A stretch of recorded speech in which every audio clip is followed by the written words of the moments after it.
부활의 신앙입니다. 빅터 프랭클이라고 실존주의 심리학자인데 의미요법의 창시자입니다. 유태인으로 직업이 정신과 의사인데 나치 시절 아우슈비츠 수용소에 끌려가서 겪은 것을 책으로 증언하며 거기서 경험한 것을 바탕으로 의미요법의 치료법을 개발하죠. 아우슈비츠에 도착하자마자 90%는 바로 다 가스실에서 죽고요. 10%만 살아남아서 그 사람들에게 노역을 시키는데 너무 짐승 같은 환경이다 보니까 노역하면서도 자꾸 죽어나가는데 어떤 사람만이 살아남느냐? 의미를 가지고. 지금 이 상황에서도 하나님이 나를 향한 삶의 의미가 있고 내가 반드시 살아남아야 될 의미가 있다는 것을 부여잡는 사람들은 그렇지 못한 사람보다 훨씬 더 많이 살아남더라는 거예요. 그래서 의미요법을 여기서 개발해냅니다. 그 책에 적힌 한 사람에 관한 이야기를 지금 전해드리는데 꽤 유명한 작곡가이자 작사가인 F란 사람이 수용소에 같이 있었는데 어느 날 꿈을 꿨답니다. 의사 선생님, 제가 드릴 말씀이 있습니다. 꿈에서 어떤 목소리가 저에게 소원을 말하라는 거예요. 나에게 소원을 말하고 알고 싶은 것이 있으면 모두 대답해 줄 거라고 하더군요. 그래서 이 전쟁이 언제 끝날지, 내가 언제 이 수용소에서 풀려나게 될지를 물어보았죠. 언제 그런 꿈을 꾸셨어요? 지난달 2월에 꿈 꿨습니다. 그럼 꿈속에서 그 목소리는 뭐라고 대답하던가요? 3월 30일이래요. 그 대화를 할 때가 1945년 3월이 막 시작되던 때였습니다. 그 사람은 희망에 차 있었고 기대에 차 있었어요. 꿈에서 말했던 그 목소리가 정확히 이루어질 것이라고 믿어 의심치 않는 표정을 갖고 있었어요. 그렇게 날짜가 하루하루 흘러가지고 3월 30일이 임박해 가는데 전쟁에서 나오는 뉴스와 전쟁의 소문들은 도무지 본인들이 풀려날 것 같아 보이지 않았어요. 그래서 그는 매우 실망했고 그 상황을 봐서 이제 내가 풀려날 가능성은 없겠군 하고 절망하기 시작합니다. 그렇게 3월 29일이 되었을 때 F라는 사람은 갑자기 아프기 시작했고 온몸에서 열이 나기 시작하더니 그가 그토록 기대하고 기다렸던 3월 30일에는 그는 호소리를 하다가 의식을 잃어버립니다. 그리고 3월 31일에는 그가 죽어버립니다. 이 일은 빅터 프랭클이 수용소에서 직접 겪었던 실화를 이야기로 적어 놓은 겁니다. 결과적으로 그 F씨는 꿈을 통해 큰 용기와 희망을 가졌지만 그것이 어느 날 상실됨으로써 그나마 자기 속에 있던 면역력을 다 잃게 되었고 결국은 그 희망의 상실만큼 큰 절망감이 그를 죽음에 이르게 했다는 것입니다. 또 그 책에 보게 되면 비슷한 예로 수용소에 있던 많은 사람들이 1944년 성탄절부터 1945년 새해 이르기까지 일주일간의 사망률이 그 이전에 볼 수 없었던 갑절 몇 배의 사망률로 급격히 증가했는데 그건 노동 조건이 악화됐거나 배식이 나빠졌거나 전염병이 생기거나 기후가 나쁜 것이 아니라는 거예요. 왜 그랬을까요? 사람들이 전부 다요, 크리스마스가 되면 뭔가 우리 속에 새로운 일이 생기고 뭔가 변화가 있지 않을까, 좋은 일이 있지 않을까 희망을 품다가 그 막연한 희망감마저 절망감으로 바뀌자 그들의 면역력이 떨어지면서 수많은 사람들이 사망에 이르게 되어버렸다는 겁니다. 바울은 데살로니가 전서 1장에 보게 되면 데살로니가 교인들을 칭찬하면서 너희 믿음의 역사와 소망의 수고와 믿음의 역사와 사랑의 수고와 소망의 인내를 아노라 하고 말하죠. 여러분, 믿음은 역사합니다. 믿음은 일합니다. 사랑은 수고합니다. 사랑하는 사람은 수고를 마다하지 않아요. 소망은 뭐 한다고요? 소망은 인내예요. 아무리 어렵고 힘들어도 아무리 환난이 닥쳐도 내 속에 소망이 있고 꿈이 있고 비전이 있으면 기다리고 인내하고 버틸 수 있는 능력이 있다는 것이죠. 근데 수용소 안에서는 허황되게도 그 꿈에서 들은 목소리가 그대로 이루어질 것이라고 철저같이 믿고 있다가 기대감만큼이나 큰 절망감이 이르르자 소망이 사라지면서 그는 죽음에 이르게 되었다는 것입니다. 여러분, 세상의 모든 소망은 다 시한부적이고 한시적입니다. 언제까지나 건강을 보장받을 수 없잖아요. 언제까지나 부자인 사람도 없습니다. 언제까지나 사랑하는 사람이 내 곁에 한결같이 그 자리에 있을 것이라는 보장도 없고 지금은 나를 인내하게 만들고 버티게 만드는 그 소망도 언젠가는 하나하나 사라지게 되는 것이 그것이 세상의 시한부적인 소망 아닙니까? 그래서 오늘 사도 바울은 부활장인 고린도전서 15장 정말로 대서사시예요. 부활에 관해서 너무너무 긴 대서사시를 쓰면서 19절 오늘 읽진 않았습니다만 19절은 이렇게 얘기합니다. 만일 그리스도 안에서 우리가 바라는 것이 다만 이 세상의 삶뿐이면 모든 사람 가운데 우리가 더욱 불쌍한 자이리라. 보이는 세상이 다라면, 내세도 천국도 부활도 없다면, 그것을 믿고 기다리고 지금까지 그것을 위해서 살아온 우리가 제일 불쌍한 사람 아니냐. 그러면서 바울은 우리의 소망과 기대가 결코 헛되지 않은, 사라지지 않는 확실한 소망인 것을 선포하죠. 자, 우리 20절부터는 같이 한번 읽어보겠습니다. 20절 시작. 그러나 이제 그리스도께서 죽은 자 가운데서 다시 살아나사 잠자는 자들의 첫 열매가 되셨도다. 사망이 한 사람으로 말미암았으니 죽은 자의 부활도 한 사람으로 말미암는도다. 아담 안에서 모든 사람이 죽은 것 같이 그리스도 안에서 모든 사람이 삶을 얻으리라. 아멘. 대표성의 원리죠. 2차 세계대전이 끝나고 나는데 포로 교환을 연합군과 독일군이 할 때요, 병사는 1대1로 바꿨지만 장교는 한 사람을 10명도 바꾸고 계급에 따라 100명도 바꾸고 수백 명도 바꿨다는 거예요.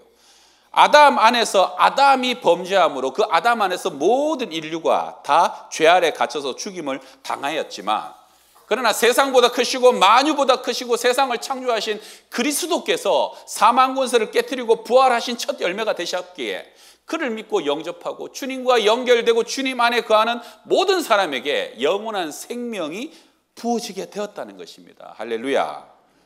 우리 고린도서 15장 55절 말씀을 우리 크게 한번 읽어봅시다. 시작. 사망아 너의 승리가 어디 있느냐. 사망아 내가 쏘는 것이 어디 있느냐. 우리말로 한번 적나라하게 번역하면 사망아 어디 한번 덤벼봐라. 사망아 어디 한번 찔러봐라. 한번 맞짱 뜨자, 이런 것이죠. 예. 여러분, 최고의 힘과 권력을 거머쥐었던 중국의 진시황이 마지막까지 불로초를 찾아다니잖아요. 역사의 기록을 보게 되면 서복이라는 사람을 시켜 3,000명을 불로초를 구하러 배를 태워가지고 중국 전역뿐만 아니라 여러분 우리나라, 제주도, 일본까지 보냅니다. 진시 황제가 불로초를 간절히 찾는다는 것을 아는 사람들이요, 그것을 미끼로 어디 가면 구해올 수 있다, 얼마 주면 구해온다, 어디 가서 기도하면 된다, 얼마나 돈을 뜯어가고 결국은 진시황이 불사약이라고 먹은 게 수은인데 그거 먹고 스스로 생명이 단축되죠. 진시황이 몇 살에 죽은 줄 아십니까? 49에 죽습니다. 제가 진시황보다 더 살았어요. 네. 여러분, 모든 것을 다 가지고 천하를 호령해도 죽음을 이길 수 없는 거예요. 오히려 그 사망의 두려움이 더 어리석은 말로를 앞당길 뿐이었다는 겁니다. 그래서 사망아 너의 승리가 어디 있느냐. 사망아 내가 쏘는 것이 어디 있느냐. 사망에 쏘는 것은 죄요, 죄의 권능은 율법이라. 여러분, 여기서 사망이라는 것은 생물학적인 죽음을 의미하지 않습니다. 성경에서 말하는 사망은요, 죽어도 안 죽는 거예요. 죽었어요. 차라리 죽어서 끝나면 좋은데 안 죽고 영원히 고통당하고 영원히 형벌당하고 죽고 싶어도 죽지 못하는 고통을 성경은 사망이라고 얘기합니다. 죽으면 그만이지, 뭐 끝이지, 뭐 천국이 어딨냐고, 지옥이 어딨냐고 내 주먹이나 믿으라고.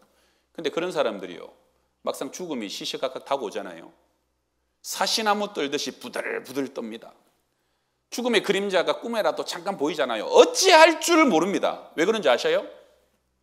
사망이 쏘는 것은 죄거든요. 여러분, 저는 임종 갔을 때, 저는 불신자 임종 몇 번 안 갔지만 정말 신자 임종만 가다가 불신자 임종을 갔더니요, 그렇게 소리 지르고 두려워하고 떠는 거 저는 깜짝 놀랐어요. 왜 그런 줄 아셔요? 내 안에 죄가 해결되지 않아서 그래요. 내 안에 죄가 해결되지 않은 사람은 사망이라는 화살이 날아와서 어디 꽂히는 거예요? 그 죄의 가슴, 내 가슴에 해결되지 않는 죄의 영혼 가운데 꽂히는 거예요. 여러분, 사나운 사냥개가 토끼 한 마리를 쫓아가는데 토끼가 아무리 언덕을 넘고 나무를 넘고 뛰어가도 끝까지 쫓아가서 토끼의 모가지를 콱 물어버리는 것처럼 사망의 화살은 끝까지 쫓아가서 죄를 해결받지 못한 영혼 가운데 명중시켜버리는 거예요. 그래서 죽음을 앞두고 내가 영원한 형벌이 다가오는 것을 본능적으로 느끼면서 감당할 수 없는 죽음의 공포 속에서 그는 죽어갈 수밖에 없는 것이죠. 히브리서 9장은 말씀하잖아요. 한 번 죽는 것은 사람에게 정하신 것이요 그 후에는 심판이 있으리니. 여러분, 운동 잘하고 몸 관리 잘하고 그러면 수명도 조금 연장될 수 있고 죽음을 늦출지는 몰라도 죽음을 피해갈 수 있는 사람은 없습니다. 죽음은 언젠가 모든 사람에게 동일하게 때가 되면 임하는 것인데요, 그래서 여러분, 우리는 건강관리보다 더 신경 쓰고 준비해야 될 것은 내 안에 부활신앙을 소유해야 되고, 내가 영원한 생명을 소유했느냐, 하늘나라의 영원한 부활을 확증하고 살아가느냐, 그것을 확인하는 것이 훨씬 더 중요한 일입니다. 건강관리도 잘 하세요. 그러나 그 건강도 다 끝날 때가 있잖아요. 그 이후에 우리가 가야 될 그 나라를 준비되고 그 부활의 소망을 가지고 사는 것이 훨씬 더 중요하다는 거 아닙니까? 의인도 죽습니다. 의인도 죽어요. 그러나 죽는 게 아니에요. 영원한 생명이 이어지는 것입니다. 죄인도 죽어요. 그런데 죽는 것이 끝이 아니에요. 죽고 싶어도 죽지 못하는 영원한 형벌이 시작된다는, 그것이 저주 아닙니까? 여러분, 그럼 이 부활은 언제 시작됩니까? 우리 주님은 나사로의 무덤 앞에서 이렇게 말씀하셨죠. 요한복음 11장 25절 우리 같이 읽습니다. 시작. 예수께서 이르시되 나는 부활이요 생명이니 나를 믿는 자는 죽어도 살겠고 무릇 살아서 나를 믿는 자는 영원히 죽지 아니하리니 이것을 내가 믿느냐. 살아서 믿는 자는 어떻게 해요? 영원히 죽지 않는다는 거예요. 여러분, 이 말이 뭡니까? 여러분, 살아서 예수를 내 안에 모셔드렸고 살아서 부활의 생명을 소유한 사람은 안 죽어요. 가족들이 보기에는 죽은 것 같은데 본인은요, 죽는 게 아니라 옷만 갈아입는 거예요. 육신은 흙이라 흙으로 돌아가는데 썩지 않는 신령한 몸을 덧입는 것이고요. 나는 죽은지도 몰라요. 내 영혼이 몸 밖을 빠져나오지만 우리 주님의 손에 이끌려서 그 빛에 이끌려서 영원한 아버지의 나라로 이어지는 삶이 이어지기 때문에 죽어도 죽는 게 아니라는 것이죠. 그래서 살아서 믿는 자는 이미 그 부활이 시작됐기 때문에 내가 지금 찬양하고 헌신하고 노래하고 내가 지금 하늘의 보화를 쌓는 것이 영원한 삶과 이어지는 것입니다. 내가 이 땅에서 심는 것을 하늘에 거두게 되는 것입니다. 세상 사람들은 헛된 것에 심지만 하늘나라에서 거둘 게 없어요. 그러나 우리는 이 땅에 심고 애쓰고 수고하는 것들이 모두 다 하늘로 이어지기 때문에 살아서 믿는 자는 영원히 죽지 않는 것을 믿으시길 바랍니다. 마지막으로 요한일서 5장 11절 말씀 같이 한번 읽습니다. 시작. 또 증거는 이것이니 하나님이 우리에게 영생을 주신 것과 이 생명이 그의 아들 안에 있는 그것이니라. 아들이 있는 자에게는 생명이 있고 하나님의 아들이 없는 자에게는 생명이 없느니라. 우리 1:1 양육 필수 함수 구절인데요. 또 증거는 뭡니까? 생명이 아들 예수 그리스도 안에 있는데, 그래서 그 예수 그리스도가 내 안에 있는 자에게는 생명이 있고 예수가 내 안에 없는 자에게는 생명이 없다는 거예요. 여러분, 코끼리가 사과를 하나 꿀꺽 삼키면 코끼리 뱃속에 사과만 들어갑니까? 사과씨도 들어갑니까? 사과씨도 들어가죠. 예수 안에 생명이 있기 때문에 예수가 있는 사람은 생명이 있는 거예요. 근데 내 안에 예수가 없으면 어떤 생명도 소망도 없는 것입니다. 그러므로 예수를 믿고 예수 안에서 세례받고 하나님의 예수의 자녀가 되고 예수와 한 몸 된 저와 여러분은, 주님의 신부된 여러분은 영원한 부활의 생명을 소유한 것을 믿으시길 바랍니다. 두려울 것이 없어요. 죽음도 안 두려운데 뭐가 두렵겠습니까? 뭐 때문에 낭망하셔요? 뭐 때문에 실망하셔요? 흔들릴 이유도 없는 것이죠. 자, 그래서 오늘 이제 로마서 고린도전서 15장 이 부활장의 마지막 결론이 이렇게 끝나요. 58절 있으면 58절. 그러므로 시작. 그러므로 내 사랑하는 형제들아 견실하며 흔들리지 말고 항상 주의 일에 더욱 힘쓰는 자들이 되라. 이는 너희 수고가 주 안에서 헛되지 않은 줄 알미라. 할렐루야. 견실하라. 흔들리지 마라. 주 안에서 수고가 헛되지 않다. 제가 다른 교회에서요 전도부 목사를 할 때가 있었는데 전도부 부장님이 그 교회가 막 전도를 1년에 한 2,000명씩 하는 교회였어요. 얼마나 일도 많고 행사도 많고 그러다 보니까 이게 직장인들은 전도부장을 못해요. 자영업자 정도나 돼가 시간을 마음껏 내는 사람이 했지. 근데 이분이요, 저도 안 그래도 일을 또 제가 만들기 좋아하니까 전도부 일이 많았어요. 열심히 해갖고 사역은 많았는데 하반기쯤 되니까 조금 지치시더라고요. 근데 그까지는 좋았는데 하시던 사업장이 자꾸 어려워졌어요. 그러니까 이분이 시험이 오는 거예요. 하나님, 내가 이렇게 열심히 일하는데 사업장이 왜 자꾸 더 힘들어집니까? 이게 어떻게 된 겁니까? 그러다가 연말쯤 가가지고 저보고, 목사님, 제가 원래 2년 임기지만 올해까지만 하고 내년에는 못할 것 같습니다. 내려놔야 될 것 같습니다. 제가 그분 어려워하는 걸 하니까 더 하라고 말을 못 하겠더라고요. 다른 분 세워달라고 그러는데 마땅히 세울 사람도 마땅치 않고 기도만 하다가 어영부영 하다가 해가 넘어갔어요. 어떡할까 고민하는데 송구영신 예배를 드리고 와서 찾아왔어요. 목사님, 제가 올해도 전도부장 다시 한 번 더 감당해 보겠습니다 그러더라고요. 갑자기 왜 그러십니까? 그랬더니 송구영신 예배 때 말씀을 뽑았는데 고린도서 15장 58절 말씀을 뽑았다는 거예요. 그러므로 내 사랑하는 형제, 견실하고 흔들리지 말고 주의 일에 더욱 힘쓰는 자가 되라. 너의 수고가 주 안에서 헛되지 않은 줄을 하나님이 아신다는 거예요. 여러분, 부활신앙만이 우리를 흔들리지 않게 붙잡아 줍니다. 부활신앙만이 우리를 낙심하지 않도록, 사람한테 실망하고 사람한테 상처받아도 끝까지 견디고 마지막까지 참을 수 있는 것은 하늘의 영원한 부활이 있는데, 견실하고 흔들리지 않는 부활신앙으로 날마다 승리하시는 저와 여러분이 되시기를 축원합니다. 우리 제가 봉헌기도 같이 하고요.